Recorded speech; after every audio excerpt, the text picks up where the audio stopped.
Yung huli naming gagabi, itong pinana namin, ari kamata oh. Malaki kamata. Natibang lahat yan, nasa 10 kilo. Ayan mata oh, nalaki. Mata oh, lapat pa sa puki ng kalabaw.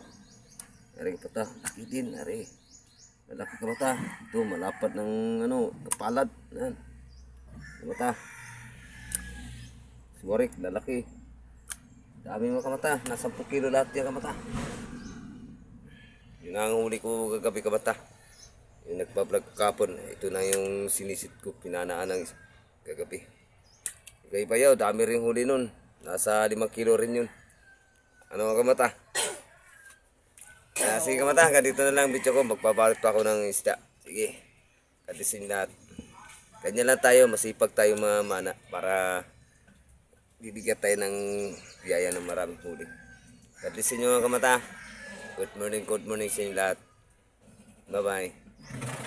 Kasi duty ako mamaya, di mo na ako makapamanisit.